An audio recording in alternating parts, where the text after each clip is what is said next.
Bonjour à vous. Comme d'habitude, si cette vidéo vous a plu, un petit pouce, un abonnement, un commentaire, c'est important pour moi. Éventuellement un petit don, lien dans la description, cela m'aide à publier régulièrement et si mes vidéos vous plaisent, bien sûr. Aussi, n'oubliez pas de cliquer sur la petite cloche si vous êtes sur YouTube pour ne rien manquer. Et aussi, toujours sur YouTube, vérifiez votre abonnement puisque YouTube a tendance à désabonner mes abonnés. Voilà. Donc là, c'est le point sur l'Ukraine du 23 mars 2024 avec comme titre principal, en premier lieu, ce sera l'attentat sur Moscou. Donc vous aurez les dernières nouvelles de samedi ainsi que ma petite analyse. Ensuite, on va parler de l'élection de Vladimir Poutine. Donc là, ça va être le gros morceau de cette vidéo, car il y a beaucoup à dire. Et on va parler aussi d'un ex-chef d'état-major polonais qui déclare qu'en réalité, il y a eu des millions de morts en Ukraine et non pas des centaines de milliers. Donc bien sûr, on verra ça en article. Et là, on apprend que le ministre de la Défense chinois aurait déclaré que si les États-Unis et l'OTAN ou l'OTAN attaquaient la Russie, eh bien la Chine serait l'allié de la Russie. Alors, cela fait suite à une inquiétude des États-Unis qui voient un soutien en réalité très réel et très puissant déjà présentement de la Chine envers la Russie. Donc tout cela inquiète énormément l'OTAN. Encore une fois, on va voir cela en article, bien sûr. Alors, bien sûr aussi, il y aura bien d'autres sujets traités comme d'habitude dans le point sur l'Ukraine. Et comme d'habitude aussi, cette vidéo est en 3 parties. Les informations générales qui seront suivies de la conclusion et enfin la carte militaire afin que vous sachiez ce qu'il se passe sur le terrain. On va commencer. Alors on va commencer par un article du New York Times qui vient de sortir. Mise à jour en direct, le bilan s'élève à 115 morts dans l'attaque de la salle de concert de Moscou. Le Kremlin a indiqué que les 4 agresseurs étaient en détention. Je fais une petite précision, 4 agresseurs, dans le sens où ce sont eux qui ont tiré sur les gens, les moscovites, dans la salle de concert, et qui ont posé les explosifs. Mais le Kremlin a arrêté 11 personnes en tout. Les responsables américains ont attribué l'attaque, l'une des plus meurtrières en Russie depuis des décennies, à ISIS-K, une branche de l'État islamique active en Iran, en Afghanistan. Alors moi, je vais vous donner un petit peu plus d'informations que ce qui est donné dans le New York Times. ISIS-K ont subi de très lourdes pertes. Ils ont perdu de la moitié de leur effectif en 2021 en Afghanistan suite à une attaque américaine par des bombardements principalement, mais aussi quelques troupes au sol. Donc ISIS-K, c'est l'ennemi absolu des États-Unis. ISIS-K combat en premier lieu les États-Unis et à l'origine les États-Unis en Afghanistan. Voilà, donc ça, faut pas l'oublier. Donc ISIS-K n'a jamais été un ennemi, à ma connaissance, d'après tout ce que j'ai lu, de la Russie. En premier lieu, c'était des Américains en Afghanistan.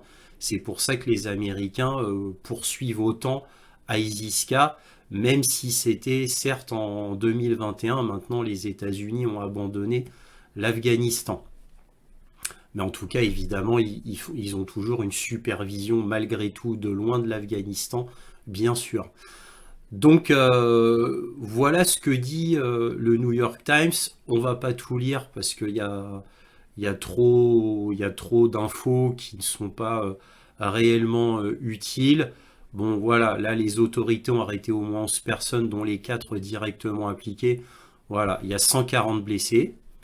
Bon voilà, le reste c'est de l'émotion, ils interrogent des gens, bref, ça n'a pas vraiment d'intérêt. Bon, moi, qu'est-ce que je peux vous dire en plus que j'ai appris à part? D'après le Kremlin, sur les 11 personnes arrêtées, ils en ont arrêté qui roulaient donc en voiture vers Briansk. Donc Briansk, c'est une ville importante qui se trouve pas loin des frontières est de la Biélorussie et des frontières nord de l'Ukraine. Donc en gros, ils se dirigeaient vers l'Ukraine. Et donc, ils ont été arrêtés. Ils n'ont pas pu passer la frontière ukrainienne. Donc c'est pour ça qu'ils ont arrêté 11 personnes en tout. Et donc les 4 agresseurs qui ont... les agresseurs, vraiment, hein, ceux qui tiraient sur la foule et composaient les explosifs dans la salle de concert, qui s'appelle Crocus City Hall, quoi, le nom en anglais, hein, bien sûr. Et bien, donc ces 4 agresseurs seraient des Tadjiks qui parlent tadjik, et ils sont au moment même où je fais cette vidéo, ils sont interrogés par le FSB. Donc à mon avis, on aura vite le fin mot de l'histoire, parce que 11 personnes arrêtées, vous vous doutez bien que sur les 11, le FSB aura toutes les informations nécessaires. Alors le Kremlin a immédiatement soupçonné l'Ukraine, parce que c'était évidemment la logique, parce que les Ukrainiens ont fait déjà des attentats terroristes en Russie à moult et moult reprises. Ceux qui ont marqué le plus les esprits, c'est le meurtre de Dalia Dugina, où le Kremlin avait rapidement accusé la CIA et le SBU. La CIA avait, donc c'était l'année dernière, avait dit non, non, ce n'est pas nous, c'est juste le SBU, c'est-à-dire c'est Kiev, mais c'est pas nous. Et le CIA avait, de manière pas très élégante, balancé son allié, Kiev, pour dire qu'il n'était pas en cause. Et on a bien sûr ce blogueur russe totalement pro-Poutine qui avait été tué dans une salle de réception en Russie, et il avait été tué par un cadeau piégé qui lui a été remis par une Ukrainienne. Et bon, que ça soit pour Dalia Dugina ou ce blogueur russe qui a été tué, dans tous les cas de figure comme cela, dans tous ces attentats ukrainiens, Kiev n'a jamais revendiqué quoi que ce soit. On le sait par le FSB, mais Kiev n'a jamais revendiqué ce genre de choses. Évidemment, parce que sur le plan international, le fait de reconnaître ça officiellement, ça aurait été quand même un sacré scandale. Mais bon, bref, ce genre d'attaque à ce moment-là, évidemment, tout le monde pense à l'Ukraine, éventuellement à la CIA, mais particulièrement à l'Ukraine. Il y a Dimitri Medvedev qui a dit immédiatement que si il y avait des personnes du gouvernement ukrainien qui étaient impliquées, il les tuerait tous. Bon, c'est du Medvedev, hein. Medvedev ne prend jamais de gants, hein. C'est un peu comme Piotr Tolstoï. Bref, donc voilà ce qu'on sait. Alors maintenant, je vais vous donner mon petit avis en direct, ma petite conclusion sur cet événement-là. Alors que peut-on penser de tout cela? Bien, j'avoue que je suis sceptique et dubitatif quant à la version officielle, c'est-à-dire des Tadjiks islamistes qui tout d'un coup montent une organisation énorme pour faire cet attentat absolument horrible à Moscou même. Et pourquoi maintenant? Là, la Russie, et particulièrement Moscou, est extrêmement surveillée par le FSB depuis au moins un an et demi. Pourquoi le faire à ce moment-là? Pourquoi n'avoir pas fait un attentat avant que le FSB soit en alerte dans toute la Russie? Car oui, le FSB est en alerte partout du fait des attentats terroristes ukrainiens et des nombreux sabotages terroristes ukrainiens. Stations essence, bâtiments administratifs, rails, raffineries de pétrole, infrastructures électriques, etc., etc. Il y a eu des dizaines et des dizaines de sabotages et d'attaques terroristes ukrainiennes en Russie. Le FSB est en état d'alerte maximum. Pourquoi faire un acte terroriste à ce moment-là, au moment où c'est le plus difficile? Et à Moscou, s'il vous plaît, l'endroit le plus surveillé de Russie, en caméra de surveillance, en agent du FSB. Bon, évidemment, la Russie a tellement d'endroits stratégiques en Russie que bah évidemment, on ne peut pas mettre des agents à chaque coin de rue non plus, hein, évidemment, et nul système n'est infaillible. Mais quand même, ça demande une grosse organisation. Là, ce genre d'attaque terroriste, ça demande des mois de préparation. Je dis bien des mois. Donc, j'avoue, je suis perplexe, pour ne pas dire extrêmement sceptique. Moi, mon premier réflexe que j'ai vu ça, c'est les Ukrainiens, bien sûr. Et Dimitri Medvedev, d'ailleurs, a dit que si c'était les membres du gouvernement ukrainien, il les tuerait tous. Donc ça tombe sous le sens que, quoi, à première vue, que ça soit les Ukrainiens. Maintenant, bon, faut des preuves, vous allez me dire. Et bon, il y a quelques faits qui me dérangent. Déjà, le fait que on apprend que ça soit ISIS-K qui ait revendiqué cela, on l'apprend de hauts responsables américains. C'est eux qui annoncent cela. Déjà.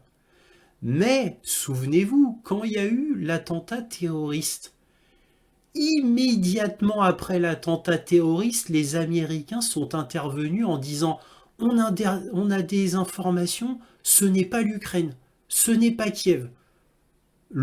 Au moment même où il y a les attentats, les États-Unis, officiellement, via le porte-parole John Kirby, non, c'est pas Kiev, on vous l'assure tout de suite. Alors déjà, c'est extrêmement bizarre. Comment peuvent-ils savoir tout cela, les Américains? Et autre fait très étonnant, c'est les Américains auraient prévenu quelques jours en avance Moscou pour dire qu'il y aurait un grand attentat terroriste en préparation en Russie et qui concernerait un grand événement festif. C'est quand même précis comme information. Donc Moscou, bah, naturellement, a pas trop prêté attention à cela, ou alors a pris ça comme une menace des Américains directement. Là, j'en sais rien. Mais vous voyez, ces trois faits-là sont quand même très louches. Et puis des Tadjiks en plus.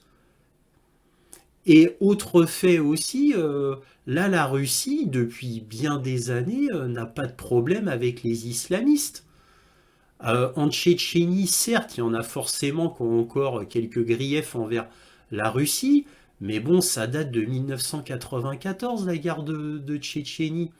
Et puis, il y a Ramzan Kadyrov qui s'est rallié à Poutine, qui est le chef en gros des Tchétchènes en réalité, et qui a calmé toutes les tribus islamistes de Tchétchénie en les emmenant avec lui dans le fait que, bon, bah, même si vous avez encore une dent contre la Russie, autant s'allier à la Russie nous traite bien, on a un bon avenir avec la Russie, faites-moi confiance, vous allez voir, tout se passe bien.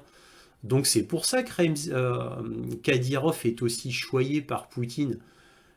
C'est normal, c'est lui qui permet d'éviter toute tension en Tchétchénie. Donc moi j'écarte le fait d'islamistes tchétchènes. Bon là pour le coup c'est des Tadjiks. Alors c'est encore plus étonnant. Moi qui lis de temps en temps les journaux bah, tadjiks, ouzbeks, turkmènes, kazakhs, etc. Il n'y a rien que j'ai vu qui fasse qu'il y aurait des signes avant-coureurs d'attaque islamiste, quoi. Quelque chose que la Russie leur aurait fait, quoi. Non, il y a rien. Ça sort de nulle part. Ça sort de nulle part. Alors moi, alors ce n'est que mon opinion, hein, peut-être que je me trompe, on verra plus tard ce que dit le FSB. Mais moi, mon opinion, bah, c'est que bah, c'est soit l'Ukraine, voilà, parce que bon, bah, l'Ukraine est un petit peu en roue libre, hein. Les États-Unis ont dit arrêtez d'attaquer les infrastructures énergétiques de la Russie. Ils se sont un peu calmés, mais ils continuent toujours. Ou est-ce que ce sont les États-Unis via la CIA? Et j'ai envie de vous dire que cet attentat a toutes les couleurs d'une attaque de la CIA. Ce serait tellement typique. Tout, tous les indices sont là pour dire cela. Je viens de vous dire là les attitudes très bizarres de Washington en disant on vous prévient en avance avec des détails très précis. Quand il y a l'attentat, immédiatement Washington dit c'est pas les Ukrainiens, c'est pas les Ukrainiens. Comment le savent-ils? Sur quoi se repose-t-il pour faire cette affirmation? Sur strictement rien? Ou alors c'est eux qui ont fait l'attentat, ils savent tout? Ou alors c'est eux qui ont supervisé les Ukrainiens? Comment le savent-ils? C'est pas possible. Et ça, c'est immédiatement après l'attentat. Donc c'est quand même bizarre, vraiment bizarre. Et on a cette voiture qui a été prise, une Renault, si ma mémoire est bonne, qui a été prise se dirigeant vers Briansk. Voilà, donc en gros vers la frontière ukrainienne. Voilà, bon, ils ont été pris, hein, voilà, donc on va avoir le fin mot, je le crois. Alors, si on me demandait mon avis, attention, ce n'est que mon avis, hein, donc hypothèse pure de ma part. Pour moi, c'est la CIA. Voilà. L'Ukraine n'aurait pas pu faire ça toute seule. Donc, pour moi, c'est la CIA. Il y a trop d'indices qui montrent que c'est la CIA. En premier lieu, l'attitude un peu trop savante de Washington quant à ce qu'il se passe. Voilà. Mais bon, cela ne reste que mon avis et je conclurai là-dessus. Alors nous allons maintenant parler de l'élection de Vladimir Poutine en Russie, avec le journal Néo. Donc cet article a été écrit par Brian Berletic, une de mes sources, qui date du 19/3/2024. Et que lit-on? L'Occident déclare les élections russes antidémocratiques parce qu'il n'aime pas le vainqueur. Donc là, on voit quelques couvertures de grands journaux internationaux qui disent en gros que cette élection est une arnaque, que tout est trafiqué, etc. Et là, que lit-on?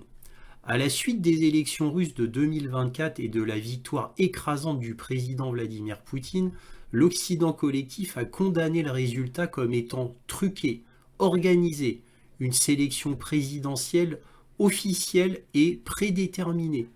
Les gros titres vont de CNN, citation, Poutine prolonge le règne d'un seul homme en Russie après des élections organisées et dépourvues d'opposition crédible, qui a admis que le président Poutine a rassemblé 87,3% des voix. Et de Politico, Poutine gagne les élections russes truquées avec 87% des voix. Au New York Times, avec un nouveau mandat de 6 ans, Poutine cimente son leadership en Russie et affirme une élection présidentielle approuvée sans réelle concurrence permet à Vladimir Poutine de revendiquer un fort soutien public pour sa domination antérieure et l'invasion de l'Ukraine. Dans tous ces articles destinés à présenter les élections russes comme une farce, on oublie la réalité selon laquelle le président russe Vladimir Poutine est en effet un dirigeant immensément populaire, largement soutenu et respecté parmi le public russe. Ce n'est pas la conclusion du propre sondage du Kremlin, mais plutôt les conclusions tirées chaque année par l'organisme de sondage financé par le gouvernement américain, le Levada Center. Le financement du centre Levada par le gouvernement américain est fourni par l'intermédiaire du National Endowment for Democracy, qui reconnaîtrait dans une page de son titre officiel intitulé Russie, sondage pour la démocratie, centre analytique Yuri Levada, que le centre analytique Yuri Levada, bénéficiaire du NED et basé à Moscou, est une agence de sondage indépendante réputée pour ses enquêtes sur les questions sociopolitiques en Russie et dans le monde. Selon le centre Levada, bénéficiaire d'une subvention NED, comme déjà dit, la cote de popularité du président russe Poutine en février 2024 s'élève à 86%. C'est plus qu'en 2023, où le taux d'approbation du président Poutine était de 85%, et de 83% en 2022. Alors juste pour vous montrer que Brian Berletic n'invente pas des chiffres et n'invente pas le fait que c'est le NED qui finance le centre Levada. Il n'y a pas que le NED, hein, il y a d'autres financeurs occidentaux qui financent le centre Levada, mais le NED est le plus grand pourvoyeur. Alors là, je voulais vous montrer ça. Je voulais vous montrer le site du National Endowment for Democracy, qui est, je le répète, une branche de la CIA. Et donc là, que lit-on? Ben voilà, Russie. Alors ça, c'était en 2011, hein. Sondage pour la démocratie, Centre analytique Yuri Levada. Le Centre analytique Yuri Levada, bénéficiaire du NED, basé à Moscou, est une agence de sondage indépendante, bien connue pour ses enquêtes sur les questions sociopolitiques en Russie et dans le monde. C'est ce que je viens de vous lire. Donc vous voyez, voilà. Et ça, c'est dit par un certain Patrick Walsh, qui est un agent des programmes NED, c'est-à-dire de la CIA. Vous voyez? Et là, je vais vous montrer l'article repris Brian Berletic, c'est-à-dire on va sur le Levada Center et cote de popularité de Poutine en fonction des dates. Donc là, vous voyez, donc bon, ça varie, hein, mais ça reste très haut. Depuis 1999, vous voyez, ça varie, hein, mais ça reste très haut. C'est-à-dire, on ne va jamais en dessous de 60%.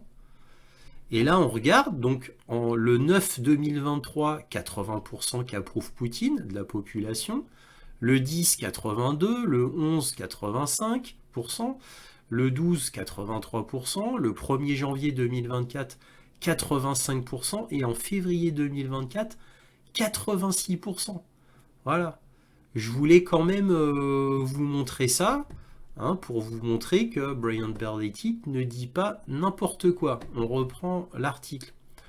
Donc en comparant le taux d'approbation de 86% du centre Levada pour 2024 avec les récents résultats des élections, 87,3%, des électeurs ayant réélu le président Poutine, il est clair que les récentes élections reflètent le véritable sentiment du public russe, comme le confirme même un sondage financé par le gouvernement américain.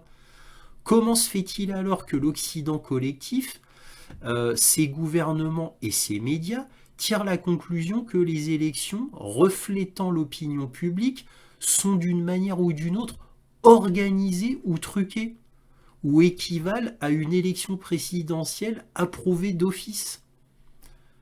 Ceux qui font ces affirmations ne s'expliquent jamais. Vous voyez, on ne va pas lire tout l'article de Brian Berletic, mais qu'en gros, il dit que, ben, au final, la Russie est très démocratique, puisque selon un sondage indépendant, donc même très très indépendant pourrait-on dire, en Russie, eh bien on a des résultats d'élections qui correspondent presque pile au sondage. Donc on ne peut pas faire en réalité plus démocratique que cela, puisque là ça veut dire que bon bah les gens ont élu quelqu'un qu'ils ont vraiment approuvé en grande majorité. Donc on ne peut pas faire plus démocratique que cela, chiffre à l'appui. Par contre, dans nos démocraties occidentales à nous, on a énormément de malfaçons et qui divisent la société. J'en veux pour preuve les élections aux États-Unis avec Biden et Trump. Voilà, où normalement c'est Trump qui aurait dû être président, car il y a une falsification massive et qui est même passée à la télé. Hein, on a vu les ballots de vote qui étaient jetés dans les champs, c'est filmé hein, par des caméras de surveillance ou des superviseurs de vote qui carrément ont vu de leurs yeux que c'était trafiqué et ont porté plainte au gouverneur de l'État.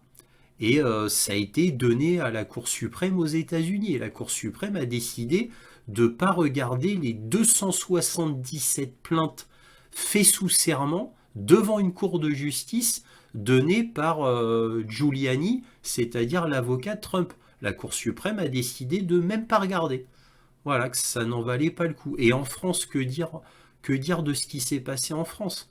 Où au deuxième tour, Macron avait très clairement falsifié les résultats. Je vous l'ai démontré avec une vidéo. J'ai fait une vidéo là-dessus. Et je vous l'ai montré. Voilà, bon, faut revenir un petit peu en arrière dans mes vidéos, certes.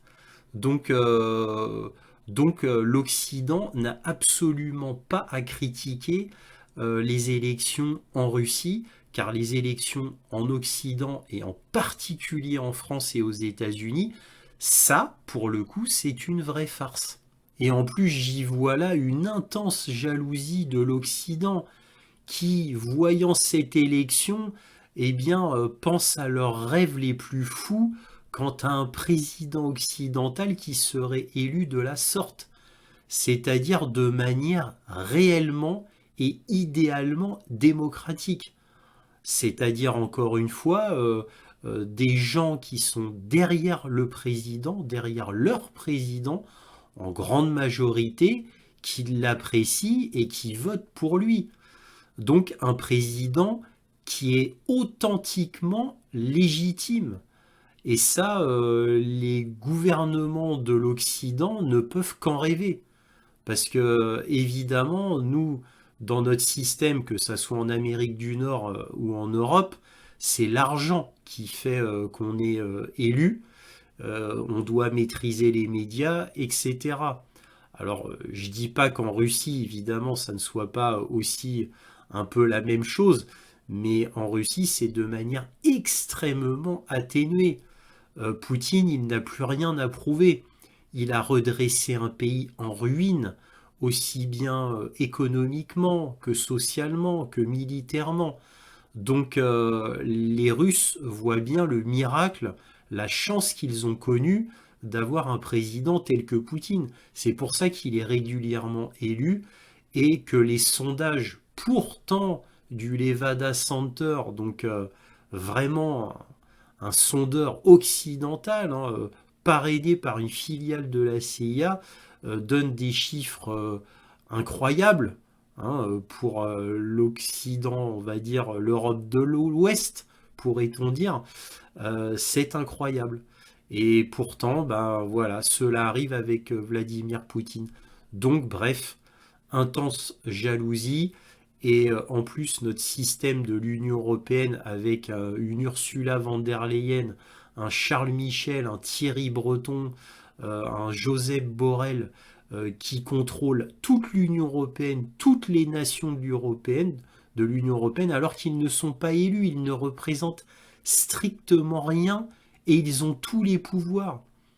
Donc en réalité, on ne voit pas l'éléphant au milieu de la pièce, c'est-à-dire que l'Union européenne est dirigée par un système purement dictatorial et qui est en plus tyrannique et qui veut appliquer une censure totale, absolument totale, dans tous les médias sociaux, en plus que dans tous les médias classiques. Et ils sont en train de mettre ça en place devant nos yeux. Donc oui, comparé à la Russie, nous, l'Occident, l'Union européenne, pour le coup, est absolument antidémocratique, anti-liberté d'expression. Voilà, il fallait le préciser. Alors je vais clore le sujet de l'élection de Vladimir Poutine avec une page de Le Monde qui dit Russie, le candidat anti-guerre. Boris Nadezhdin exclu à son tour de la présidentielle. Seulement 3 candidats, tous loyaux au pouvoir, seront opposés à Vladimir Poutine lors du scrutin, etc. Alors pourquoi je vous montre cet article? C'est par souci d'objectivité et d'honnêteté envers l'élection de Vladimir Poutine. Donc Boris Nadezhdin, c'est lui. Pourquoi il a été écarté du pouvoir? C'est parce que officiellement, il aurait fait quelques mauvaiseries concernant son élection. C'est-à-dire, il aurait fait voter des gens décédés, entre autres mauvaiseries qu'il aurait faites. Alors, Je ne peux pas le prouver, j'ai pas de confirmation, d'information, j'ai pas trop enquêté là-dessus, je dois vous l'avouer. Donc si c'est vrai qu'il ait fait cela, eh bien dans ces cas-là, bah, il mérite qu'il soit écarté de cette élection. Si ce n'est pas vrai, dans ces cas-là, pourquoi Poutine l'aurait dégagé? Alors, déjà, il l'a pas dégagé parce qu'il faisait peur à son élection. Il faisait 7-8%, quelque chose comme ça, peut-être même moins. Donc les autres candidats, ils font entre 3 et 4%. Lui, il aurait fait peut-être le double, dans le meilleur des cas. Mais si dans ces cas-là, il n'a rien fait, et pourquoi Poutine, encore une fois, l'a écarté, c'est parce qu'il est anti-guerre, non pas à cause de son score, mais parce qu'il est anti-guerre. Et c'est ça qui est le plus terrible.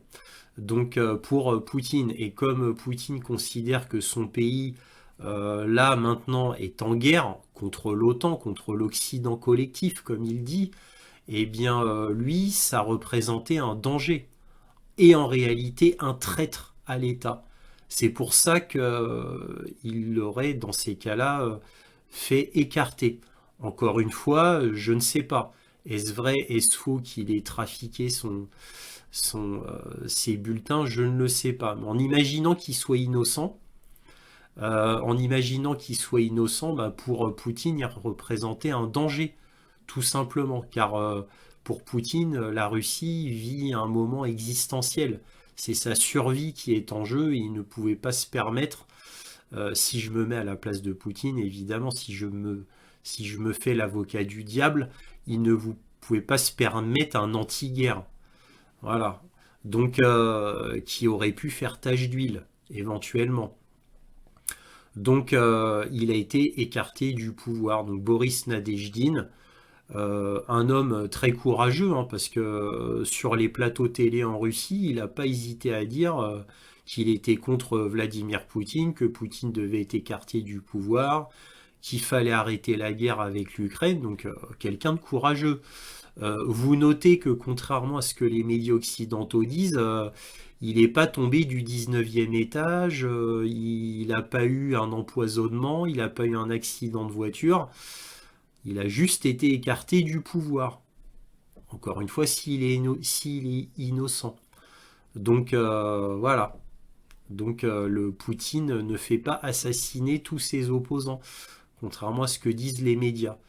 Et quant aux autres, les trois autres candidats, tous loyaux au pouvoir, oui, même si c'est pas très exact de dire ça, ils sont pas loyaux envers Vladimir Poutine, mais ils sont loyaux envers leur patrie. On peut être un candidat opposant et être aussi pour la guerre. Et être pas d'accord avec Vladimir Poutine pour d'autres thèmes, par exemple l'économie, la conduite de la société, et que sais-je encore. Donc on peut être un opposant à Vladimir Poutine tout en voulant protéger la Russie, tout en étant patriote et tout en étant pour la guerre. Voilà. Donc l'un n'empêche pas l'autre. Donc évidemment, le prisme de l'Occident réduit de manière simplissime, simpliste même, à quelque chose qui n'a pas lieu d'être. On peut être encore un candidat opposant et être pro-guerre. Voilà. Donc la politique ne se résume pas à un seul thème. Et là, pour la Russie, la guerre. Donc voilà, donc par souci d'honnêteté, je devais vous montrer cela. Là, on va voir un journal polonais qui s'appelle Polsat News, et on va surtout voir la déclaration de cet homme-là, qui est l'ex-chef de l'état-major polonais. Alors, qu'est-ce qu'on lit? Nous devons nous préparer. C'est ce qu'a dit le général Rajmund Andrzejczak à propos de la menace de guerre. L'ancien chef d'état-major de l'armée polonaise a déclaré dans Invité des événements que nous avons 2 ou 3 ans pour nous préparer. Le général a également souligné la situation difficile à Kiev. Les Ukrainiens sont en train de perdre cette guerre, a-t-il noté. Donc, je vais vous montrer tout de suite le paragraphe qui est absolument énorme, c'est ça. Il a évoqué les déficiences dans le rassemblement des troupes, les défis liés à la mobilisation et à l'approvisionnement en équipement. Andrzejczak a également souligné l'importance des pertes déjà subies. Il leur manque plus de 10 millions de personnes. J'estime que les pertes devraient être comptées en millions et non en centaines de milliers. Il n'y a pas de ressources dans ce pays. Il n'y a personne avec qui se battre. Alors bon, c'est la traduction du polonais vers le français, hein. Là, c'est quand il dit la traduction, il n'y a personne avec qui se battre, c'est en fait il n'y a personne qui reste pour se battre. Hein, c'est ça qui veut dire. Donc là, quand il dit il leur manque plus de 10 millions de personnes, c'est au niveau démographique. Mais donc, c'est-à-dire que tout le pays, voilà, comptant les réfugiés qui sont partis d'Ukraine. Mais il estime à plusieurs millions, et non en centaines de milliers, le nombre de soldats morts.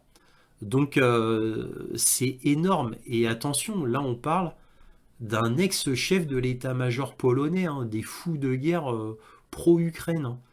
Donc oui, c'est tout à fait possible, parce que nous, on n'a que les images données par Kiev concernant ce qui se passe en Ukraine. Mais on ne sait pas tout. Et tout est possible. Tout est possible. Il suffit de voir la mobilisation complètement folle qui est en train de faire Zelensky. Donc tout est possible. Je dis pas que son estimation est bonne, hein, peut-être qu'il exagère, mais peut-être qu'il dit la vérité. En tous les cas, on est largement au-dessus des estimations du colonel McGregor, c'est-à-dire à environ 500 000 soldats tués, ou les dernières estimations que je vous ai montrées la semaine dernière, à 700 000 hommes d'après le Washington Post. Donc vous voyez que les tendances sont plutôt à la hausse. Alors maintenant, concernant le sujet de la Chine qui aiderait la Russie en cas d'attaque de l'OTAN contre la Russie, on a tout d'abord au 24 février le grand journal The Diplomat qui dit guerre Russie-Ukraine, la neutralité de la Chine en voie de disparition. Le soutien logistique total de la Chine à la Russie pourrait véritablement changer la donne dans la guerre. Et ce soutien devient de plus en plus important et de moins en moins discret. Donc là, vous voyez Vladimir Poutine et Xi Jinping. On ne va pas tout lire, hein, juste un petit paragraphe. Dans la guerre en Ukraine, la Chine est la seule gagnante. Ce constat a servi de titre à un article publié en mai 2023 par The National Interest. Bien que ce sentiment ne fasse pas l'objet d'un consensus largement répandu en Europe, il résume bien une idée qui circule outre-Atlantique sur les bénéfices que la Chine peut tirer de la guerre en Ukraine. À la fois une diversion pour attirer l'attention américaine et des moyens vers le front européen, et une chance d'obtenir des matières premières à des prix imbattables auprès d'une Russie qui doit absolument trouver des moyens de financer sa guerre. Le Conseil Atlantique a présenté cela comme une bouée de sauvetage économique entre la Chine et la Russie.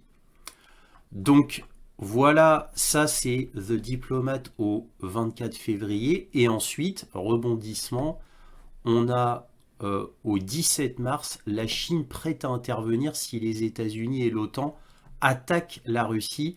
Un représentant du ministère chinois de la Défense aurait déclaré samedi que Pékin était prêt à intervenir si les États-Unis ou l'OTAN décidaient d'attaquer la Russie.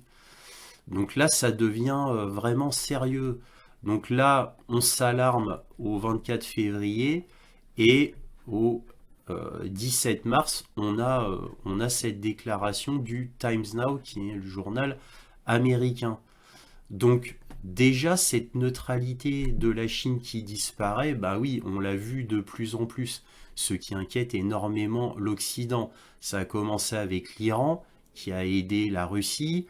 Ensuite, la Chine, de manière, on va dire, discrète. Ensuite, la Corée du Nord, de manière pas du tout discrète, qui livrait des obus à la Russie. Et on revient sur la Chine qui aide de plus en plus la Russie, mais cette fois de manière plus ostentatoire.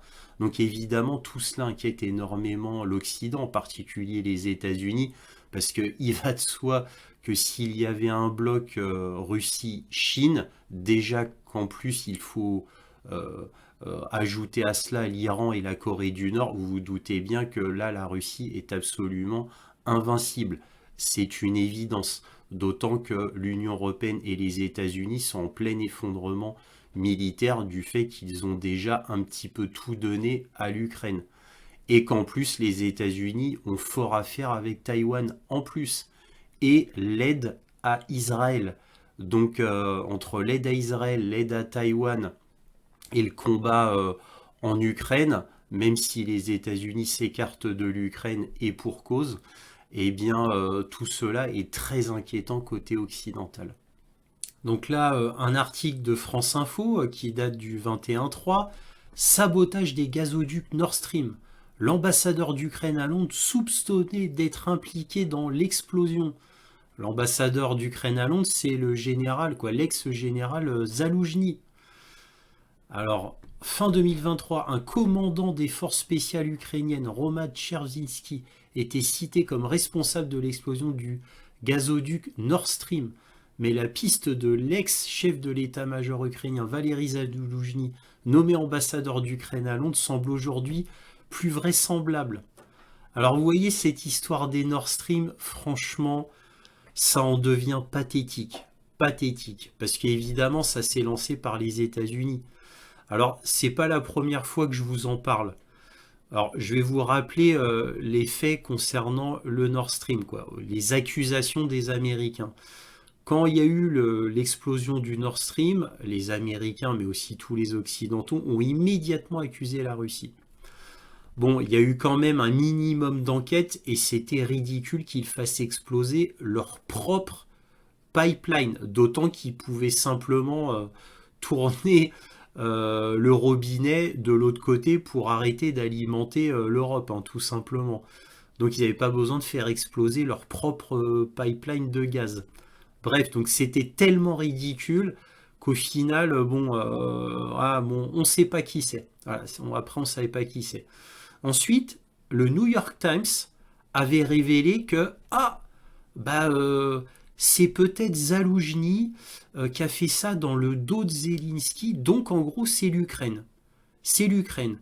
Alors au début, pourquoi il disait Zaloujny carrément, mais ça n'était que très peu dit dans les médias, parce que à cette époque-là, donc ça date d'il y a un an à peu près, s'attaquer à Zaloujny, c'était un gros morceau, hein. C'était très fort de faire ça. Donc ils en ont très peu parlé les médias. Mais quand même, c'est sorti dans le New York Times, évidemment, Washington Post. Donc les États-Unis accusaient Zaloujny qui a fait ça dans le dos de Zelensky, parce que Zelensky, fallait surtout pas l'accuser, bien évidemment. Et bon, ils étaient dans une certaine logique parce que ça restait un niveau étatique. C'est-à-dire, ça reste quand même un État qui aurait fait exploser les Nord Stream. Et ensuite, il y a eu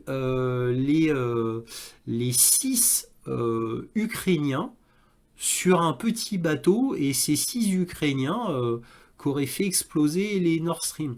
Alors évidemment, c'était tellement ridicule, mais bon, ils ont insisté 2 fois, hein, bon, on va dire, ah oui, on a vraiment enquêté, on est sûr que c'est ces 6 personnes-là, donc il y avait 5 gars et une femme, voilà, des Ukrainiens qui ont fait sauter avec un petit bateau les Nord Stream. Voilà. Bon, c'était tellement ridicule que bon, ils n'avaient pas convaincu grand monde les Américains. Et ensuite, il y a eu le fameux rapport de Seymour Hersh qui accusait nommément les États-Unis, la Norvège, mais aussi, quand vous lisez tout le rapport, il y avait l'Angleterre, la Suède, le Danemark, et c'est tout. Donc, bref, donc là, le rapport de Seymour Hersh a fait grand bruit parce qu'il amenait quand même des témoignages, des preuves, des documents, etc. Donc ça avait fait grand bruit. Donc après, c'est revenu sur les États-Unis, l'accusation. Et là, les États-Unis ils reviennent encore à la charge pour dénoncer Zaloujny encore une fois. On revient à Zaloujny. Alors c'est complètement ridicule, bien sûr. Alors pour ceux qui me suivent, bah, vous connaissez toutes les péripéties connaissant par rapport au Nord Stream. Et là on revient encore vraiment. Bah oui, alors ça revient dans l'air du temps. Pourquoi? Bah, parce que récemment, la Suède n'a pas voulu donner les conclusions de son rapport, donc ils ont dit ça y est, ils arrêtaient l'enquête, mais ils ne veulent pas donner la conclusion. Le Danemark a dit juste après qu'ils arrêtaient l'enquête aussi, mais qu'ils ne voulaient pas donner la conclusion. Et il restait plus que l'Allemagne là, qui continue, mais bon, l'Allemagne dira la même chose bien entendu. Donc voilà, alors comme on a reparlé des Nord Stream, bon, ça revient dans l'air du temps un petit peu. Donc on re-accusait les États-Unis. N'oublions pas en France Dupont-Aignan sur un plateau qui avait accusé les États-Unis et aucun journaliste n'avait relevé. Donc ce qui montrait que dans l'air du temps, tout le monde commence à accepter que c'est bien les Américains qui ont fait exploser Nord Stream, comme c'est le cas bien entendu. Surtout que le Joe Biden l'avait assuré, Trump l'avait assuré lui aussi il y a déjà quelques temps, Victoria Nuland l'avait assuré devant les caméras. Devant les caméras. Ils avaient dit qu'ils détruiraient les Nord Stream et ils l'ont dit devant les caméras. En particulier, puissamment, de manière puissante, Joe Biden et Victoria Nuland. Bref, ça revient sur le tapis, c'est complètement ridicule. Et là, voilà, maintenant que Zaloujny a été écarté du pouvoir, eh bien, on prend une tête de Turc et c'est Zaloujny. Voilà, c'est lui qui va prendre. Mais bon, qui va y croire? Personne, personne n'y croit. Et là, il est ambassadeur en Ukraine, d'Ukraine à Londres. Qui va s'attaquer à lui? Personne. Et l'Ukraine ne va pas bouger, bien évidemment. Bref, pathétique. Alors là, je vais vous ressortir un article du Daily Mail qui date du 27 mars 2022, donc il date, il a 2 ans. Mais pourquoi je vous sors ça maintenant? C'est parce qu'il parle des biolabs. Et là, le Daily Mail, à ce moment-là, il avait été assez honnête. Donc là, c'est Hunter Biden a bien aidé à obtenir des millions de dollars de financement pour un entrepreneur américain en Ukraine spécialisé dans la recherche sur des agents pathogènes mortels, révèle des courriels sur des ordinateurs portables. C'est le fameux ordinateur portable d'Hunter Biden, soulevant davantage de questions sur le fils en disgrâce du vice-président de l'époque, c'est-à-dire Joe Biden quand il était vice-président de Barack Obama. Vous voyez, alors je vous ressors ça parce que quand même, voilà, moi je vous parle souvent des biolabs en Ukraine, voilà, parce que je veux pas qu'on oublie cela quand même. Donc là, quand je suis tombé accidentellement sur cet article du Daily Mail, je me suis dit, tiens, on va faire une petite piqûre de rappel, pour montrer que, voilà, que c'est bien les Américains qui ont construit les biolabs en Ukraine. Alors, le gouvernement russe a tenu une conférence de presse jeudi affirmant que Hunter Biden avait aidé à financer un programme militaire américain de recherche sur les armes biologiques en Ukraine, les biolabs. Cependant, ces allégations ont été qualifiées de stratagèmes de propagande éhontés pour justifier l'invasion de l'Ukraine par le président Vladimir Poutine et semer la discorde aux États-Unis. Le petit problème, c'est que moi je vous avais montré, filmé en caméra, en vidéo, Victoria Nuland devant le Congrès américain avouant la création de près de 30 biolabs en Ukraine, mais pour faire des vaccins pour les Ukrainiens. Vous vous rendez compte un peu? Elle a été cuisinée par les sénateurs et congressmen. Évidemment, après, les arguments commençaient à tourner un petit peu en rond. Bref, mais les courriels et la correspondance obtenue par dailymail.com à partir de l'ordinateur portable abandonné de Hunter Biden montrent que ces affirmations pourraient bien être vraies. Bien sûr que c'est vrai. Donc les mails montrent que Hunter Biden a aidé à obtenir des millions de dollars de financement pour Metabiota. Donc Metabiota, un sous-traitant du ministère de la Défense spécialisé dans la recherche sur les maladies à l'origine des pandémies. Bon, en gros, là je vous traduis. C'est voilà, un sous-traitant, donc Metabiota, c'est le constructeur des biolabs en Ukraine. Et en gros, c'est pour faire des virus de guerre. Alors pourquoi? Parce que Metabiota travaille pour le ministère de la Défense. Donc on ne travaille pas pour le ministère de la Défense pour guérir les gens, bien sûr. Il a également présenté Metabiota, une société gazière ukrainienne prétendument corrompu. J'adore le prétendument corrompu. Burisma. Burisma, c'est connu de tous, c'est ultra corrompu. Pour un projet scientifique impliquant des laboratoires de haut niveau de biosécurité en Ukraine. Le fils du président et ses collègues ont investi 500 000 $ dans Metabiota par l'intermédiaire de leur société Rosemont Seneca Technology Partners. Ils ont levé plusieurs millions de dollars de financement pour l'entreprise auprès des géants de l'investissement, dont Goldman Sachs. Quand vous avez lu ça, vous avez tout compris. Additionnez ça avec toutes les vidéos que j'ai faites sur les biolabs, donc avec les aveux de Victoria Nuland en plus, et toutes les preuves que je vous ai montrées, dont des documents venant du ministère de la Défense russe, hein, qu'ils ont montré les documents qui ont été pris par le GRU quand la Russie a envahi l'Ukraine, entre guillemets. Donc ça avait fait grand bruit. Et c'est pour ça que j'avais fait une vidéo. Donc là, on a le Daily Mail. Voilà. Donc c'est bien pour vous dire que Hunter Biden, Joe Biden, les biolabs, leurs affaires en Ukraine, tout est lié, bien évidemment. Pour ceux qui me suivent, nulle surprise, parce que je vous l'ai déjà dit à maintes et maintes reprises. Donc là, on va voir une petite séquence de LCI qui vous montre en gros que Tchassivyar va tomber. Alors Tchassivyar, c'est un verrou important pour l'armée russe qui permettra à l'armée russe ensuite de prendre Kramatorsk et Slaviansk. Alors Kramatorsk et Slaviansk, c'est ici à peu près, hein, ici, et c'est extrêmement important pour les Ukrainiens. Et comme je vous le répète depuis très longtemps, quand Kramatorsk et Slaviansk tomberont, ben en gros c'est tout qui tombera, c'est-à-dire pour moi, mais cela ne reste que mon opinion, cela signera la fin de l'Ukraine, à mon avis, parce que je rappelle que la plus grande résistance ukrainienne est ici, justement, et que les verrous sont ici, les grands verrous sont là. Donc une fois que ces verrous-là seront tombés, ça ce seront les plus importants, Kramatorsk et Slaviansk. Kupiansk est sur le point d'être prise par les Russes. Donc voilà, donc tout ça est un signe très très mauvais côté ukrainien. Et inutile de vous dire, quand Tchassivyar tombera, on en entendra pas mal parler dans les médias. Un petit peu comme Avdiivka, peut-être un peu moins fort qu'Avdiivka, mais on entendra beaucoup parler. Donc c'est pour ça que je voulais vous montrer cela, parce que quand même LCI l'avoue, c'est pour vous dire que c'est en train de se faire.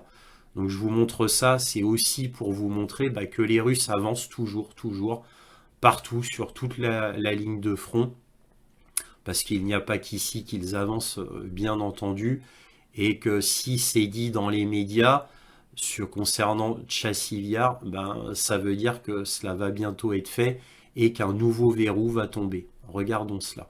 Ils ont constaté dans cette partie du Donbass que les hommes qui arrivent sur place dans le cadre de la rotation très attendue par les combattants depuis le début, eh bien ces hommes subissent une situation très difficile avec des drones en permanence, des gaz russes qui sont envoyés par l'armée de Poutine. Difficile de garder le moral dans ces circonstances. Reportage. La position est détruite, les gars ne peuvent pas s'abriter. Comment c'est possible de l'abandonner comme ça? Ce commandant est très en colère. Son bataillon vient tout juste d'arriver à Tchassivyar pour une nouvelle rotation, mais les positions d'infanterie qu'on lui a confiées ne sont plus sécurisées. Il accepte de nous parler à visage caché. Le deuxième groupe essaye de s'installer aux positions. Le premier n'y est pas arrivé, on a évacué les blessés. Ils ont balancé 6 drones. C'est tout le temps que les drones FPV frappent. Toutes les 5-10 minutes, il y a un drone qui tombe.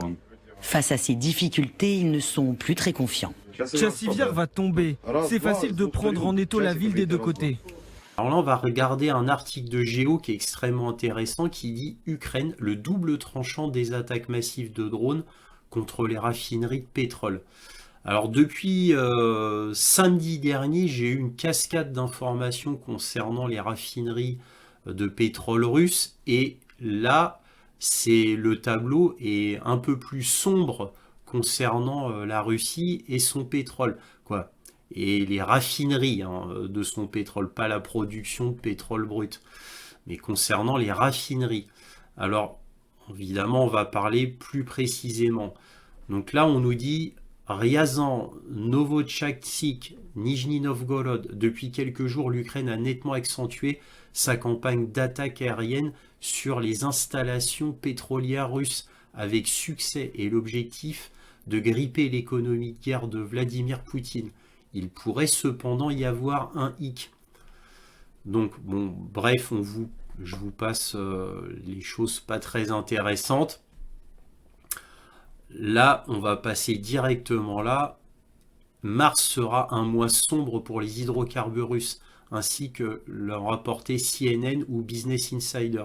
Kiev a ainsi ces derniers jours lancé des attaques massives de drones à longue portée sur 4 raffineries russes de pétrole à Ryazan, Novotchaksk, Kirichi et Nijni Novgorod. De quoi gripper l'économie russe? Peut-être, mais il pourrait y avoir un revers à la médaille.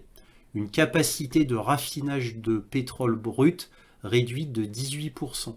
Depuis le début de l'année, les attaques ukrainiennes ont endommagé 6 raffineries qui représentent 18% de la capacité russe à traiter le pétrole russe, expliquait Bloomberg le 19 février. Le ministre russe de l'énergie rapportait lui-même une baisse importante des capacités de Moscou à raffiner ses hydrocarbures. Depuis le début de l'année, la Fédération de Russie a vu son volume de raffinage de pétrole diminuer de 7%, déclaré le 20 février, selon les rapports repris par Le Monde. L'Ukraine implémente une stratégie très planifiée pour réduire le potentiel économique russe, a expliqué un officiel de la défense à Kiev à CNN. Notre but est de soustraire des ressources à notre ennemi et de faire baisser le flux d'argent venu du pétrole ou du carburant que la Russie utilise directement pour financer la guerre. Bon, je vous passe l'article qui est un petit peu long, mais voilà, le revers de la médaille, la hausse du pétrole mondial, la hausse du cours du pétrole mondial. Donc tout ça est inquiétant en réalité pour l'Occident. Pourquoi? Voilà, c'est à double tranchant. Parce que là, le prix du brut dépasse les 85 dollars le baril et cela ne fait qu'augmenter. Donc les États-Unis ont demandé instamment, ils ont même exhorté l'Ukraine à cesser leur attaque contre les infrastructures énergétiques russes. Donc là, c'est les États-Unis qui a demandé officiellement à l'Ukraine d'arrêter ces attaques. Et là, ça fait une semaine que les attaques ukrainiennes ont cessé. Mais d'après ce que j'ai compris, cela aurait repris. Hier, paraît-il qu'il y a une raffinerie qui a encore été attaquée. Donc ça veut dire que Kiev n'écoute pas les États-Unis. Bon, tout ça est à confirmer, mais apparemment les Ukrainiens n'écoutent pas les États-Unis et continuent. Alors évidemment, qu'est-ce qui va se passer? Ça veut dire que le pétrole va encore augmenter, le prix du baril va encore augmenter, et cela va compenser les pertes russes. Parce que évidemment, si le cours du pétrole augmente, oui, certes, les raffineries de pétrole vont moins raffiner de pétrole brut, mais cela va être compensé par la hausse et peut-être même largement compensé par la hausse du pétrole. Donc, et c'est le monde entier qui est affecté par cela. Donc, au final, ce que font les Ukrainiens ne servent à rien. Et c'est pour ça que les États-Unis ont exhorté l'Ukraine à cesser les attaques contre les infrastructures énergétiques russes. Alors maintenant, nous verrons ce que Kiev décide et si Kiev continue à nouveau de faire des attaques. Par contre, ce que Kiev doit avoir en tête, c'est qu'évidemment, les Russes vont faire des attaques contre les infrastructures énergétiques en Ukraine. Et là, apparemment, ce serait déjà le cas, même si ça reste à confirmer, puisqu'il y a eu une attaque contre un barrage hydroélectrique ukrainien, mais qui se trouve dans l'oblast appartenant à la Russie. Donc c'est très étrange que les Russes attaqueraient leurs propres infrastructures. Parce que je vous rappelle qu'à la fin de la guerre, évidemment, les Russes voudront réutiliser ces infrastructures hydroélectriques, bien évidemment. Donc c'est très étrange qu'ils attaquent leur propre infrastructure, parce que les Russes voient ça comme leurs propres infrastructures.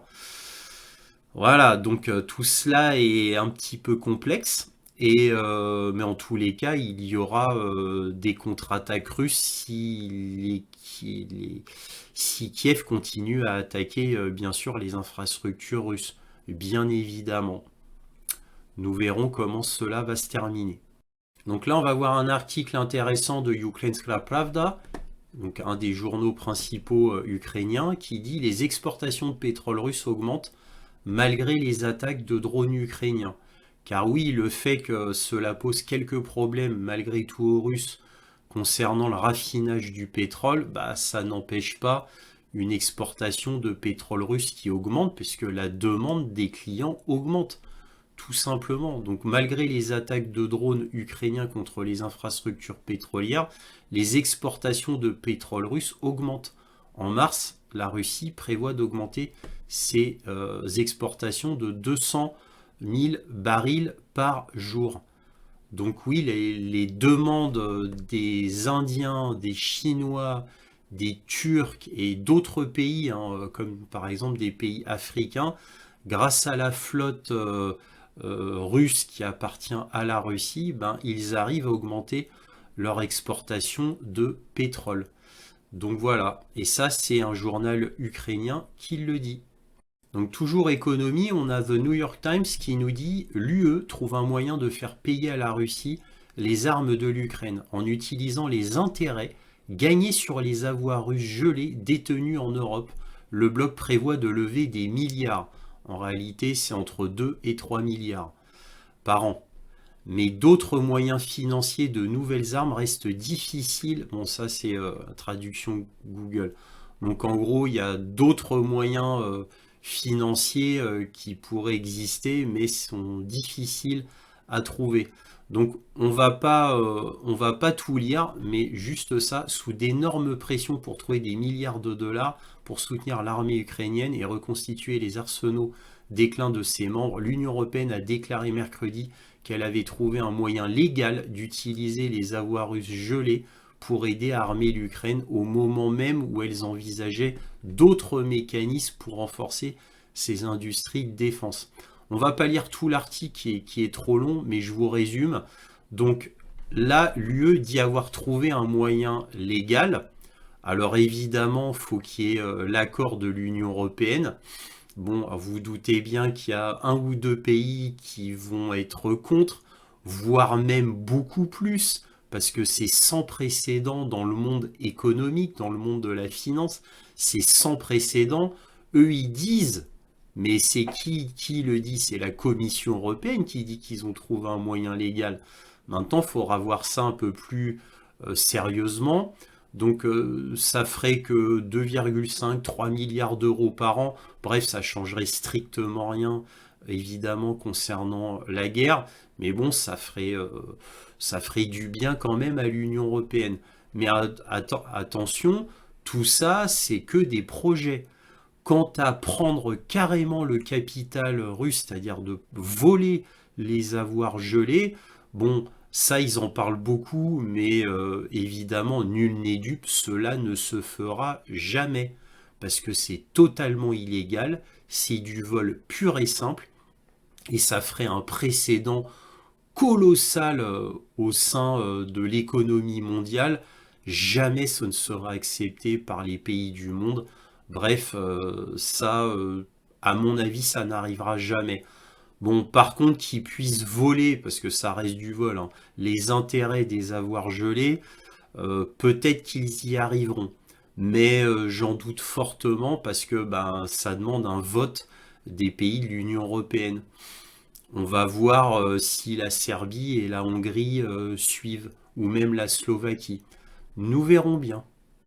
Alors là, on va voir un article du grand journal espagnol El País Et que nous dit El País? Du personnel de l'OTAN déjà en Ukraine pour le contrôle des armements, les opérations de renseignement et la formation militaire. La proposition française de ne pas exclure l'envoi de soldats pour combattre la Russie a ouvert un débat qui confirme qu'il y a des soldats de l'Alliance Atlantique sur le terrain, mais pas dans des rôles de combat. Ben oui.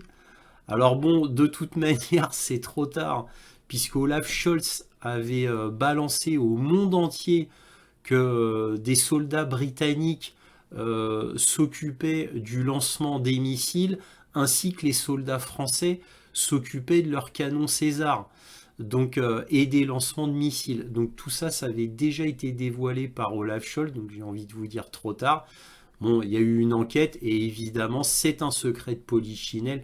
Bien sûr qu'il y a des soldats de l'OTAN, bien sûr qu'ils sont déguisés en soldats ukrainiens, ils revêtent l'uniforme ukrainien, c'est tout, on le sait. Alors évidemment, là, ils essayent de contrôler l'information. El País essaye de dire ah mais non, mais ils n'ont pas un rôle de combat, hein, vous inquiétez pas, hein. Mais bon, ils n'ont pas un rôle de combat à partir du moment où tu formes déjà des militaires sur place en Ukraine. Déjà, tu es co-belligérant en réalité, vous êtes co-belligérant. Et en plus, si vous occupez des lancements des missiles ou de l'artillerie, bah oui, vous combattez pas avec un fusil d'assaut et contre un Russe qui est en face, certes, mais ça revient au même en réalité. Et les Russes l'ont déjà dit, les Russes ne sont pas dupes, bien évidemment. Donc là, c'est d'une hypocrisie absolument dégoulinante, honteuse, même scandaleuse, même, car les Russes pourraient très bien prendre ça comme un casus belli. Et ce serait légitime, légal, au niveau du droit international de la guerre. Ne l'oublions pas. Alors là, on va regarder le site Aviapro, qui est un site militaire spécialisé dans l'aviation. Que dit-il? La construction de la plus grande base militaire de l'OTAN en Europe a commencé en Roumanie. Donc c'est une base militaire qui va accueillir plus de 10 000 soldats de l'OTAN ainsi que leurs familles pour un coût total estimé à 2,5 milliards d'euros. Voilà, et ça c'est en Roumanie.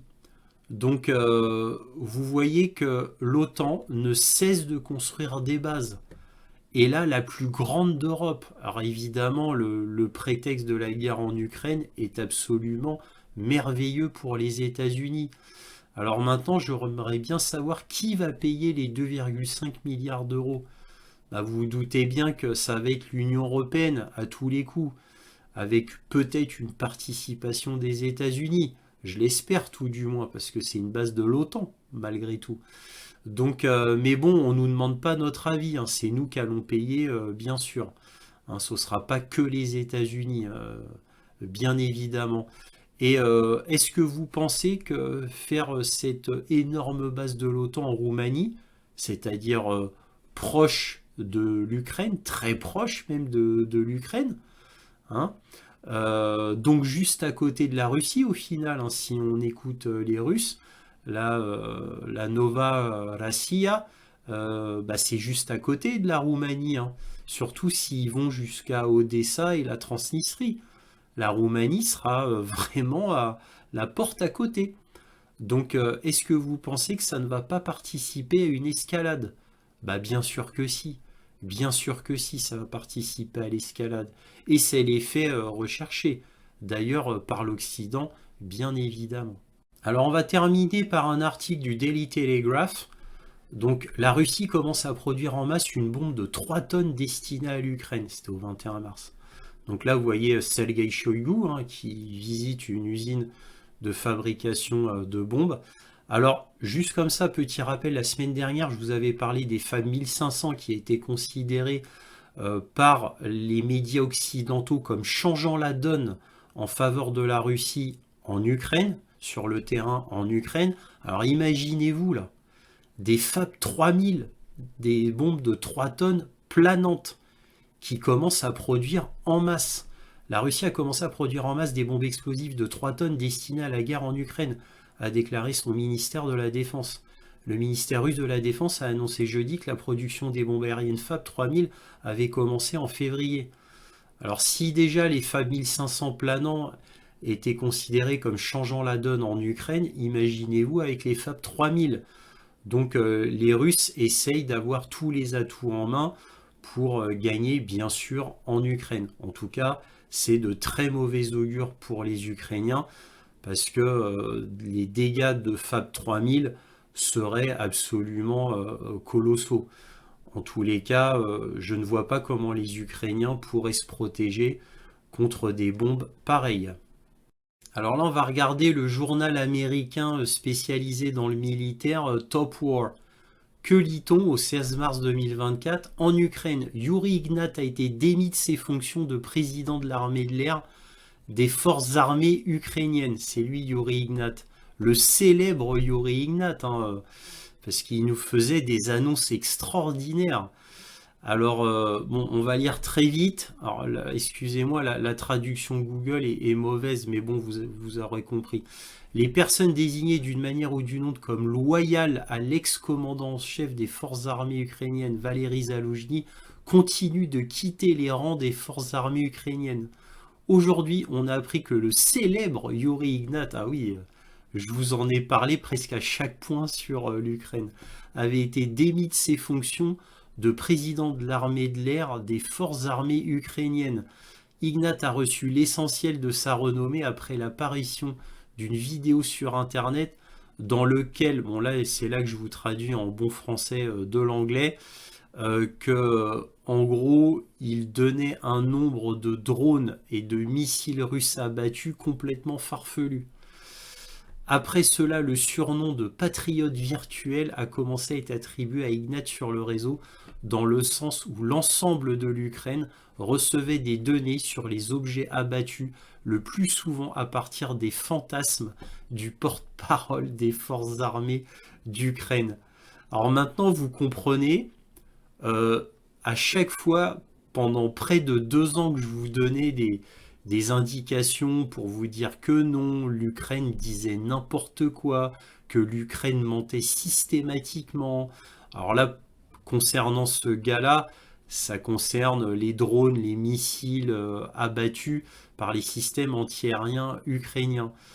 Et quand même, à sa décharge, je tenais à dire que en fait, il est devenu complètement servile et donc inutile en allant d'un extrême à un autre.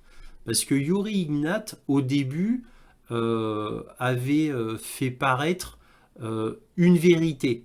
C'est-à-dire quand il y a eu la fameuse attaque sur Kiev, où on voyait les tirs de patriotes, les 32 tirs de patriotes, à ce moment-là, Yuri Ignat, quelques heures après cela, avait publié un article que je vous avais montré, où il disait non, c'est pas vrai, on n'a arrêté aucun missile Kinjal sur Kiev, et pire que ça, j'ai même demandé à des hauts responsables de l'armée de l'air d'arrêter de dévoiler ce genre, de dire, pardon, ce genre d'idiotie. J'ai demandé que cela s'arrête. Donc, c'est-à-dire qu'on ne publie que la vérité. Et ça, c'était Yuri Ignat. Là, concernant le premier tir de Kinjal en Ukraine, et là, c'était sur Kiev, et qui avait d'ailleurs, en réalité, détruit un système patriote. Et lui, il avait dit cela. Et quelques heures après, son article avait été supprimé. Et là, après, c'était oui, on a arrêté les 7 Kinjal. Il y a eu 7 Kinjal de tirés, ce qui était faux. Bien sûr, on n'en a vu que 2 de tirés. Mais après, l'article qu'il a remplacé, c'est qu'il y en a eu 7 et on les a tous arrêtés.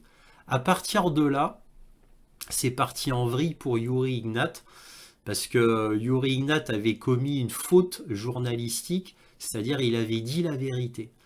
Et donc il avait dû se faire remonter les bretelles très fortement, et à partir de là, il est tombé dans l'extrême inverse. C'est-à-dire là, il disait n'importe quoi. En 28 jours, on a détruit 6 Sukhoi 34. On a arrêté près de 100% de tous les Kinjal qui nous sont envoyés. Voilà. Et après, ça n'arrêtait pas d'être comme ça. Et comme il disait absolument n'importe quoi, eh bien, il a été viré. Et pour ceux qui me suivent assidûment, eh bien, c'est pas la première fois que Zelensky fait ça. Parce que si vous vous souvenez, il y a 1 an et demi à peu près, il y avait la directrice de la propagande ukrainienne concernant les exactions des Russes en Ukraine. Elle s'appelait Ludmila, et elle inventait des dizaines de viols par jour faits par les Russes. Et le problème, c'est que c'était repris à l'international. Tout ce qu'elle disait était repris à l'international. Et à force de mentir, ça allait tellement loin dans le mensonge que là, des hauts responsables politiques internationaux ont bien vu qu'elle disait complètement n'importe quoi. Et donc l'Ukraine s'était décrédibilisée, bien évidemment, et Zelensky l'avait viré. Et j'avais fait une vidéo exclusive à ce moment-là. Donc si vous voulez voir cette vidéo, il faut aller sur ma chaîne Odyssée, parce que ça remonte un peu loin. Voilà. Donc c'est pas la première fois que l'Ukraine ment à un tel degré qu'au bout d'un moment, ils sont obligés de virer les menteurs. Tellement ça décrédibilise l'Ukraine. Mais bon, étant donné l'état de crédibilité présentement de l'Ukraine, je pense qu'ils sont plus à ça près. Ils auraient pu le garder, Yuri Ignat, parce qu'on l'aimait bien, on s'est habitué à lui. Là, d'après le grand journal américain NBC News, on a le conseiller à la sécurité nationale, Jake Sullivan, qui rencontre Zelensky alors que l'aide à l'Ukraine est bloquée au Congrès. Le voyage en Ukraine intervient dans le contexte d'un Congrès amèrement divisé qui ne montre aucun signe de rapprochement vers un plan d'aide. Donc là, vous voyez, c'est Jake Sullivan, donc, qui est venu le 21 mars à Kiev pour la énième fois. Ça fait plusieurs fois qu'il est venu à Kiev, Jake Sullivan. D'ailleurs, souvent accompagné de William Burns, c'est-à-dire le chef de la CIA. Alors évidemment, là c'est NBC News, donc en gros, il est venu apporter tout son soutien à Volodymyr Zelensky.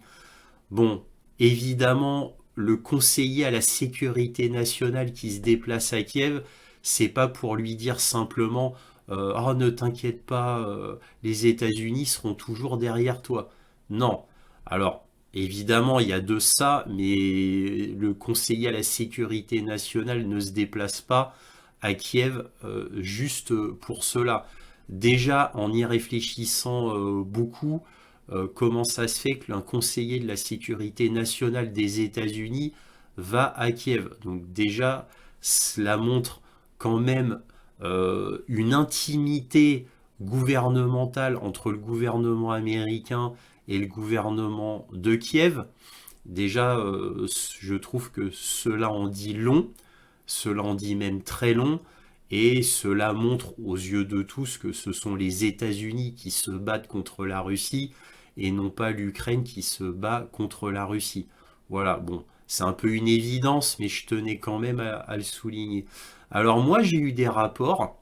Alors maintenant, est-ce vrai, est-ce faux, je ne le sais pas, mais j'ai eu des rapports russes qui disaient que en fait Jake Sullivan a demandé à Zelensky de penser à une éventuelle capitulation, c'est-à-dire de laisser tomber les oblasts déjà prises par les Russes et de s'accommoder avec Vladimir Poutine, parce que les États-Unis craignent que si cela continue ainsi, les Russes avancent, prennent l'oblast de Kharkov, de Mykolaïev, d'Odessa, fassent la jonction avec la Transnistrie. Et les Américains auraient tout à gagner, vu comment c'est en train de se passer, à ce que la Russie garde les 4 oblasts qu'ils ont, avec la Crimée bien sûr, et qu'on limite les dégâts comme cela. Parce que sinon, si la Russie prend tous les oblasts qu'ils veulent et crée la Nova Rossiya, eh bien, il serait encore plus perdant, bien évidemment, puisque la Russie aurait plus de terrain. Donc, en gros, ce serait pour contrôler la situation que Sullivan serait arrivé à Kiev et limiter les dégâts en réalité. Alors, évidemment, ça, c'est les rapports que j'ai lus. Je ne sais pas si c'est vrai ou si c'est faux, mais en tous les cas, c'est là. Et à mon avis, il n'y a pas de fumée sans feu. Et en général, les rapports que je lis, hein, même ukrainiens d'ailleurs, là c'est russe, mais en général, ensuite, c'est corroboré par des rapports ukrainiens. Je parle pour des choses comme cela, tout du moins. En général, c'est assez vrai. Alors maintenant, je ne peux pas confirmer, mais c'est cohérent en tous les cas. Bon, nous verrons bien. Mais je pense que ça valait la peine de signaler ce fait-là. Alors là, on va voir un article de France Info qui va vous dévoiler un homme que vous connaissez peut-être déjà. C'est l'infâme général Vincent Desportes. Alors là, déjà, que dit-il au 7-3? Guerre en Ukraine. Chacun des Français est menacé par le projet politique obscurantiste de Poutine, affirme le général Vincent Desportes. Donc chacun des Français est menacé par Vladimir Poutine. Déjà. Alors Vincent Desportes, professeur à Sciences Po maintenant et ancien directeur de l'école de guerre. Alors déjà, il y a tout pour faire peur là-dedans. Professeur à Sciences Po. Sciences Po, l'école la pire de France. C'est là, c'est la quintessence du mal, cette école-là. Ça a tous les défauts, les pires défauts qui soient en ce bas monde.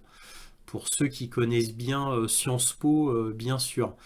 Pour ceux qui connaissent pas, bon, je vous l'apprends, vous n'êtes pas censé me croire sur parole. Mais renseignez-vous sur Sciences Po. Bref, Sciences Po, c'est là d'où sortent ce qu'il y a de pire au niveau propagande, wokisme, censure, liberté de parole. Eux, ils sont contre la liberté de parole, ils sont pour la censure, hein, Sciences Po. Si vous ne pensez pas comme eux, c'est que vous êtes contre eux. Et donc vous devez être éliminé. Voilà, en gros, je vous résume la pensée de Sciences Po en une phrase. Hein. Donc imaginez-vous, c'est cet homme-là qui a été directeur de l'école de guerre en France. Imaginez-vous un peu tous ceux qu'il a formés. Imaginez-vous. Et là, vous comprenez maintenant l'état de déliquescence de notre armée française à tous les niveaux. À tous les niveaux.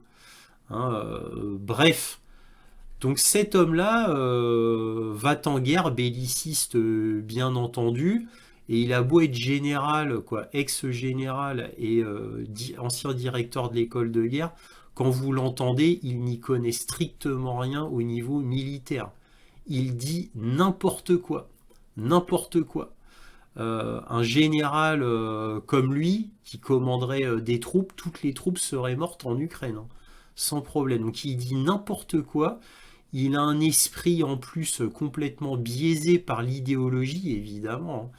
Donc l'idéologie le guide et non pas la stratégie et le tactique. Et en plus, évidemment, il ne connaît strictement rien des faits réels sur le terrain. Lui, il ne se renseigne qu'en lisant le journal Le Monde, Le Figaro, l'Humanité, quelque chose comme ça. Mais pas les vrais rapports des experts, c'est juste pas possible. Il fait honte. Quand on l'entend, on a honte pour la France. Alors qu'est-ce qu'il a dit au 20 mars? Pour le général Vincent Desportes, la seule façon de montrer à Poutine que nous ne céderons pas, c'est de faire appel au sang des fils et des filles de France. Eh oui. En fait, sa folie, son idéologie, il est tellement dans le macronisme ou dans le Joe Bidenisme, comme on voudra, que lui pense vraiment que Vladimir Poutine veut tuer tous les Français. Et il veut s'attaquer à la France. Et comme il veut s'attaquer à la France, faut absolument pas céder. Et quitte à envoyer nos fils et nos filles se battre contre la Russie, faut le faire hein, au nom de la démocratie, de la liberté, de nos valeurs. Bref, c'est religieux à ce niveau-là. Hein. C'est religieux. Ce gars-là est un fanatique religieux. En aucun cas, c'est un général. Normalement, les généraux ont la tête sur les épaules, essayent de lire les rapports de vrais experts, etc. Je vous rappelle que dans mon précédent point sur l'Ukraine, je vous avais montré les 3 rapports de l'état-major français qui ont été remis à Macron.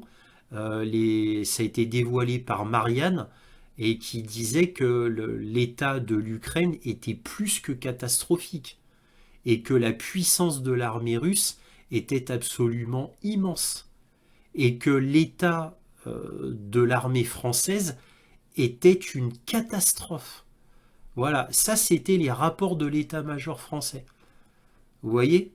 Et ce général-là, bah, évidemment, lui n'a ses renseignements qu'en lisant les journaux. Et lui, il ne tire ses renseignements que des journaux de propagande. Il est la honte de la France. Une des hontes, parce qu'il n'est pas le seul. Hein. Mais cet homme-là est un véritable danger qu'on devrait enfermer en réalité. Alors que peut-on dire en conclusion? Alors concernant l'attentat à Moscou, bah, il va y avoir un effet qui est certain. Et là, il n'y a pas besoin de spéculer. La nation russe va être encore plus derrière Vladimir Poutine. Il va y avoir un resserrement national. Déjà que Vladimir Poutine a été élu à 87%, donc un véritable plébiscite de la nation russe, là, le plébiscite va être encore plus grand. Là, Vladimir Poutine peut vraiment compter sur son peuple et avec cet attentat, peut-être encore plus de 87%, peut-être 95%, que sais-je. Enfin bref, dans ce terrible malheur que connaît la Russie, eh bien, au final, c'est un mal pour un bien concernant la nation russe dans sa guerre avec l'Ukraine, où il y aura un resserrement du peuple russe envers son président. Donc ça, c'est certain. À mon avis, c'est certain. Alors maintenant, les options de qui a fait cet attentat. Alors bon, bah, il y a plusieurs options. Hein. Soit c'est la CIA toute seule, soit c'est la CIA qui a aidé l'Ukraine, soit c'est l'Ukraine toute seule. Ça, je n'y crois pas vraiment. Ou soit c'est réellement un attentat islamiste fait par ISIS-K. Là, c'est pareil, je n'y crois pas vraiment. Je n'y crois pas du tout même, mais cela ne reste que mon opinion quant à cette dernière option. Ce ne reste que mon opinion. Je n'y crois pas du tout. Nous verrons bien, peut-être que j'ai tort. Hein. Nous verrons bien. En tous les cas, resserrement national autour de Vladimir Poutine, ça c'est certain. Alors pourquoi vous allez me dire oui, j'ai tendance à accuser les Américains ou l'Ukraine? Bah c'est parce que les Américains ont fait déjà 3 annonces qui sont très suspectes. D'abord, il y a l'attentat. Immédiatement après l'attentat, les Américains, c'est pas Kiev, on vous promet, c'est pas Kiev. Quasiment en panique, ils annoncent ça.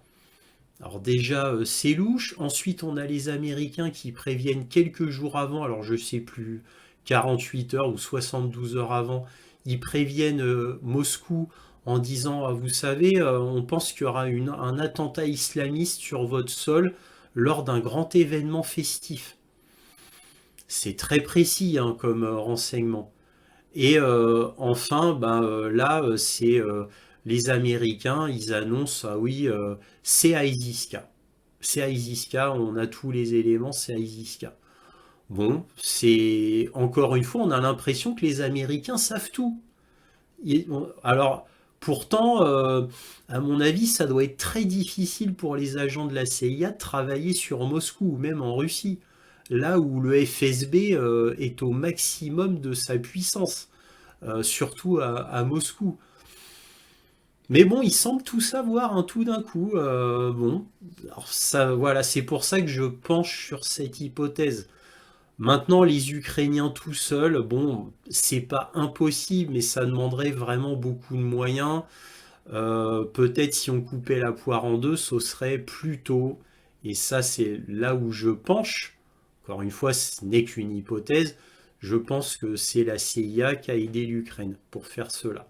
Nous verrons ce que dit le FSB. Maintenant, concernant l'élection russe, c'est un véritable plébiscite, comme je vous l'ai déjà dit. On a eu juste avant les sondages du Levada Center qui sont reconnus comme très fiables par les médias occidentaux. Que demander de plus, j'ai envie de vous dire.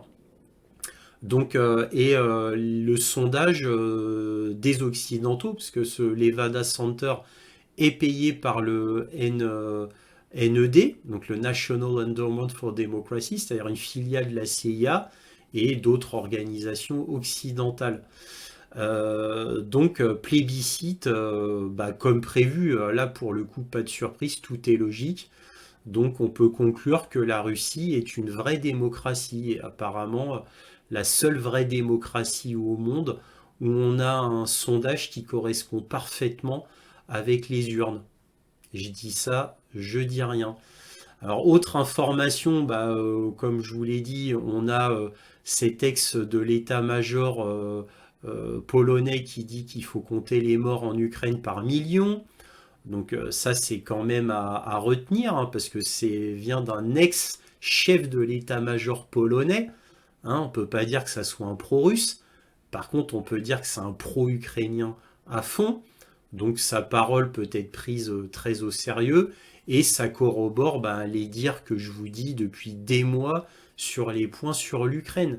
C'est-à-dire des centaines et des centaines de milliers de morts. Comme le disait le colonel McGregor, Scott Ritter et Brian Berletti et bien d'autres encore. Et moi-même, bien sûr, mais qui reprend d'autres sources, comme le colonel McGregor. Donc, tout est logique. N'oublions pas les cimetières omniprésents en Ukraine, absolument gigantesques, et les mensonges terribles de Kiev, avec Zelensky qui annonce officiellement 31 000 morts de soldats ukrainiens. On peut en pleurer ou on peut en rire, hein, comme on voudra. En tout cas, c'est tellement grotesque que cela en est pathétique de la part de Zelensky. Mais on a tellement l'habitude de la part de Zelensky qui ment de manière grotesque, mais tellement grotesque que c'est une caricature absolue des faits. Personne n'y croit, il se décrédibilise. Mais tient-il même compte de sa crédibilité, Zelensky? Je crois qu'à là où il en est, il s'en fout carrément. La dignité, l'honneur, l'honnêteté, tout ça, ça fait... Il a jamais connu ça, hein, Zelensky. Il faut pas oublier qu'il était au centre des Pandora Papers. C'est un oligarque qui est corrompu jusqu'à l'os, comme tous ses amis d'ailleurs qu'il a placés au pouvoir quand il a pris le pouvoir et qu'il a été obligé de virer pour corruption sous ordre des États-Unis. Faut pas l'oublier, il en a viré des centaines qui étaient au gouvernement. Voilà. Et sous ordre, encore une fois, je le rappelle, des États-Unis, parce que ça devenait du grand n'importe quoi dans le gouvernement ukrainien. Donc en gros, il s'auto-suicidait de manière tellement rapide que les Américains ont dû mettre le holà, puisque tout l'argent donné par l'Union européenne et le gouvernement américain partait dans la poche des seigneurs de guerre ukrainiens, de la mafia ukrainienne, du gouvernement ukrainien, des oligarques satellites du gouvernement ukrainien, etc. Donc vous voyez. Alors maintenant, les Russes prennent l'avantage sur tous les tableaux, donc en particulier sur le terrain militaire. Il y a les FAB 1500 qui changent la donne, hein, d'après les médias occidentaux, bientôt les FAB 3000. Donc au niveau du terrain militaire, tout est parfait concernant la Russie. Et au niveau économique, tout se passe très bien au niveau de la Russie, même au niveau économique. Et ça, c'est les médias, comme je vous l'ai montré dans cette vidéo, qui le disent. Bon, évidemment, il ne faudrait pas que cette guerre s'éternise non plus. Alors les Russes avancent partout sur le terrain, dans des points clés, donc ils vont bientôt prendre Tchassivyar, comme je vous l'ai dit. Kupiansk viendra après, à mon avis. Ivanovski devrait être pris aussi. Bon, bref, des verrous. Plus tard, Ougledar, bien entendu, la dernière forteresse qui reste, Nous verrons, mais en tout cas, les Russes, ils avancent toujours. Alors, comme les Ukrainiens sont en panique de jour en jour, c'est de pire en pire côté ukrainien, eh bien, ils augmentent les attentats terroristes car ils n'ont plus que ça. Ils n'ont plus que ça. Vu que c'est terminé sur le terrain militaire, ils n'ont plus que les attentats terroristes. Ils n'ont plus que ça. C'est le dernier baroud d'honneur. Selon moi, cela ne reste que mon opinion. Pour moi, ce sont les derniers barouds d'honneur à fond sur les attentats terroristes. Donc ils essayent, les Ukrainiens essayent de partir avec panache, voilà, de faire le maximum de dégâts avec leurs pauvres moyens. Ils essayent de faire souffrir la Russie au maximum avant d'être complètement écrasés par la Russie et que leur pays tombe aux mains des Russes. Alors, pas que les Russes prennent tout le pays, parce que ça c'est ridicule, mais au moins prennent le contrôle politique du pays et chasser les otaniens d'Ukraine. Voilà, et je m'arrête là pour la conclusion où je suis déjà beaucoup trop long. On va passer à la carte militaire. Alors la carte militaire, ça va être très rapide parce que en gros, il n'y a que 2 événements importants qui se sont passés en Ukraine. Alors tout d'abord, il y a eu une attaque de drone sur un patrouilleur ukrainien ici. Donc ça rappelle un petit peu l'attaque du patrouilleur russe qui avait été attaqué par un drone naval. Donc là, je suppose qu'il y a vengeance directe. Donc vous voyez, c'était pas loin d'Odessa. Et donc un patrouilleur ukrainien a été détruit ici à son port.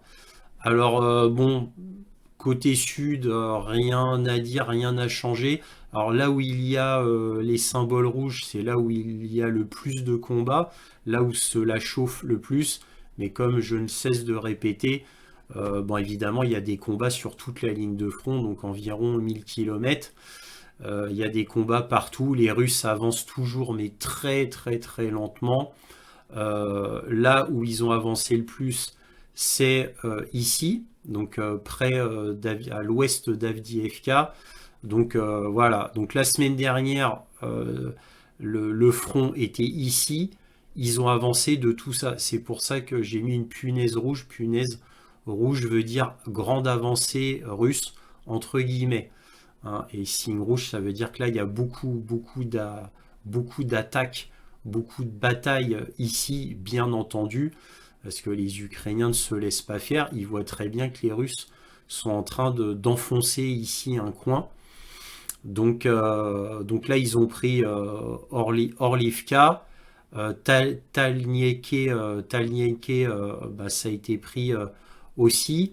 Donc Berdichi résiste, résiste encore un peu. Bon, évidemment, ça ne saurait tarder. Voilà, alors maintenant, pour le reste, pas grand-chose. Hein. Sur le Sivelsk, ça se bat pas mal, c'est pour ça qu'il y a le point rouge que vous voyez là. Mais sinon, pas grand-chose à dire là-dessus. Sur Kupiansk, évidemment, ça combat aussi beaucoup. Voilà, bon, alors il y a toujours quelques petites attaques sur Belgorod. Il y avait eu des grandes attaques de drones sur Belgorod. Là, ça s'est beaucoup calmé puisqu'ils ont vu que les Russes les arrêtaient quasiment tous. Donc ça s'est beaucoup calmé ces derniers jours. Mais il y avait des attaques de drones dans la région de Soumy. Non, Soumy, ça c'est côté ukrainien, mais on va dire de Kursk, l'oblast de Kursk et l'oblast de Belgorod.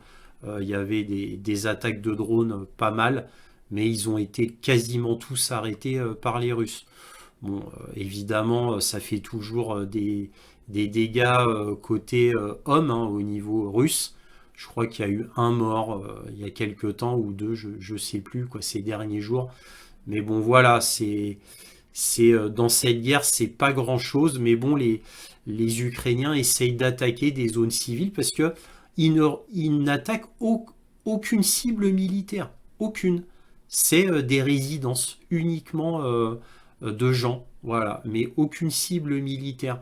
Et c'est la différence avec les attaques russes qu'on voit énormément de missiles sur Kiev et autres. Vous notez que sur Kiev, souvent il n'y a pas de mort, ou il y a un mort, deux éventuellement, malgré l'envoi de plusieurs dizaines de missiles sur Kiev et de plusieurs dizaines de drones voilà, sur Kiev, en prenant que cet exemple-là. Bref, vous m'avez compris. Je vais m'arrêter là parce que là, cette vidéo, elle était bien trop longue. En tous les cas, si cette vidéo vous a plu, un petit pouce, un abonnement, un commentaire, c'est important pour moi. Éventuellement, un petit don, lien dans la description. Cela me permet de publier régulièrement. Et merci encore à tous de votre soutien à cette chaîne. Et toujours, bien sûr, soyez curieux.